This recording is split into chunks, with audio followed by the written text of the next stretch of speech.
जादुई टीवी। सुनो, तुम्हारे बाबूजी तो कब के गुजर गए। अब उनका जो सामान है वो पड़े पड़े कबाड़ा हो रहा है। बेच ही दो, कुछ पैसे आ जाएंगी। बात तो सही है। अगले संडे फुर्सत में यही करेंगे। अगले संडे रोहित सारा सामान कबाड़ी को घर बुला के दे देता है। तभी उसकी नजर बाबूजी की पुरानी टीवी पर जाती है, जो इतने सालों तक कूड़े में पड़ी थी, फिर भी चमचमा रही थी। टीवी तो देखो, जैसे एकदम नई हो। हाँ, बाबूजी को टीवी देखना बहुत पसंद था। उनका सपना था कि वो टीवी पे आए। एक बार मौका भी था जब वो अपने गांव के गाने सुनाने किसी चैनल पर जाने वाले थे, पर मैं और मेरा भाई लड़ पड़े और बाबूजी को घर पर ही रुकना पड़ा। चला के देखें क्या? हाँ हाँ, क्यों नहीं, देख लेते हैं। पर शायद ही चले। बाबूजी ने उस लड़ाई के दिन के बाद टीवी देखना ही छोड़ दिया था। टीवी चालू करने के लिए उसमें केबल वायर लगा दिया जाता है। एक न्यूज चैनल चालू हो जाती है। स्वर्ग की सीढ़ी के रास्ते हैं तीन, तीनों के तीन रास्ते हैं संगीन। पहला रास्ता है सांप की बीन, दूसरा रास्ता घर में बिछा कालीन, तीसरा रास्ता कलकत्ता से चीन। ये क्या बकवास खबर है, कुछ अच्छा लगा दो। अरे आप बोलो तो सही, कोई अच्छी खबर सुना देता हूं। मेरा तो काम ही खबर देना है। अरे बाप रे, टीवी बात कर रही है। हाँ, ये न्यूज वाला मुझसे। हाँ हाँ, आपसे ही तो बात करूंगा ना, आपके घर में हूं तो। अरे, ये सपना है क्या? तुम हमसे बात नहीं कर सकते? अरे सपना नहीं भाई साहब, ये टीवी जादुई टीवी है। बोलो, क्या खबर सुननी है, वरना ब्रेक लेने का टाइम आ जाएगा। सुप्रिया घबरा के टीवी बंद कर देती है। वो क्या था? अरे एक बार और चालू करके देखे, फिर से बात करेगा तो चैनल बदल देंगे। सुप्रिया फिर टीवी चालू कर देती है। अरे ऐसा कोई मुंह पे टीवी बंद करके जाता है क्या? मुझे बुरा लगा आपका नेचर। चाय पानी तो पूछो। सुप्रिया टीवी के बटन से चैनल बदल देती है। अब टीवी पर एक फिल्म चल रही है। अरे ये तो सूर्यवंशम है ना? हाँ, और ये ठाकुर को जहर की खीर दे दी और उसको पता भी नहीं है।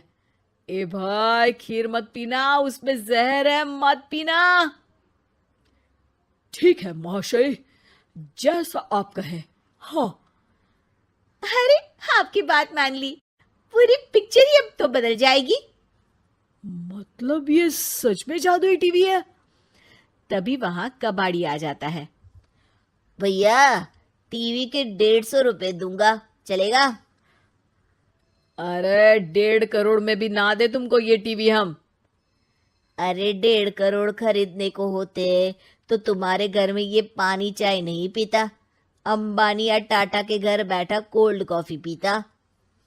रोहित कबाड़ी का हिसाब करके उसे वहां से चलता करता है और अपने भाई शशिकांत को फोन लगा के बुलाता है। शशि थोड़ी ही देर में वहां पहुंच जाता है। क्या हो गया भैया? अरे बाबूजी का टीवी याद है? हाँ हाँ, जिसमें घुसे रहते थे हमेशा वो, और अपने को कुछ नहीं देखने देते थे। अरे वो अब जादुई टीवी बन गया है। भैया, आपकी बकवास करने की आदत अब तक नहीं गई। अरे आपके घर में बच्चे हैं, अब तो बड़ों जैसी बात करो। रोहित जाके टीवी चालू कर देता है। टीवी पर एक जादू का शो हो रहा है जिसमें एक जादूगर है। अब मैं अपनी टोपी में से कबूतर निकालूंगा। श्रिंग ब्रिंग शरिंग बम फोपा फुफी फुफा बाउ।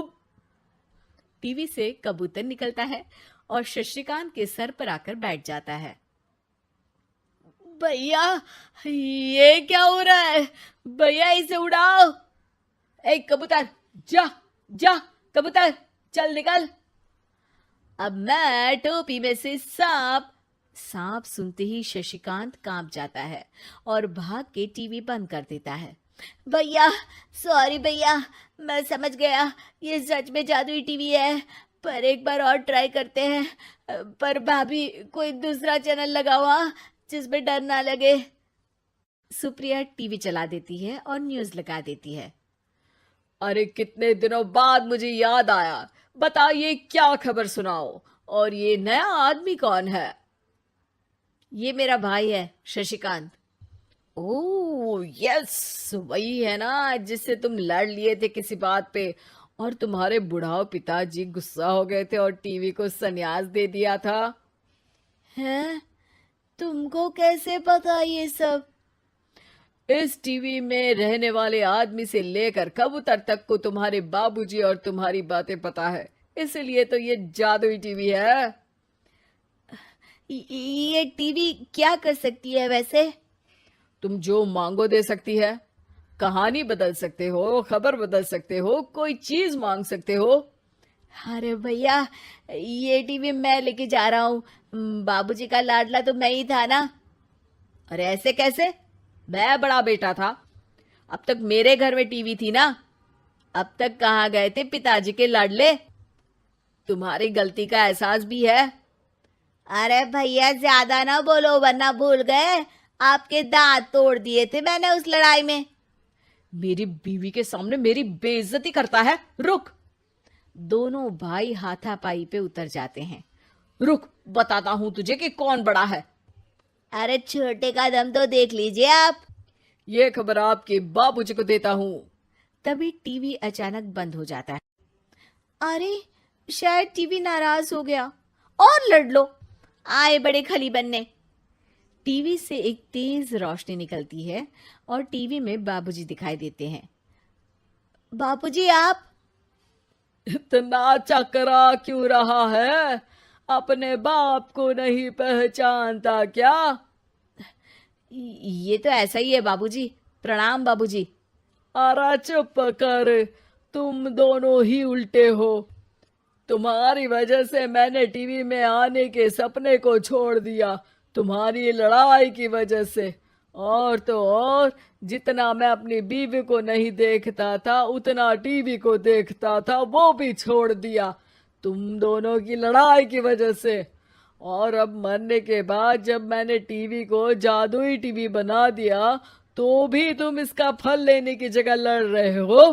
अरे तुम तो लायक ही नहीं हो, अब तुमको बाबा जी का ठुल्लू भी नहीं मिलेगा। बाबूजी चले जाते हैं। टीवी बंद हो जाता है। रोहित और शशिकांत गिड़गिड़ा के टीवी के सामने हाथ जोड़ के बाबूजी को बुलाते हैं, पर टीवी सिर्फ धुआं निकालता रहता है।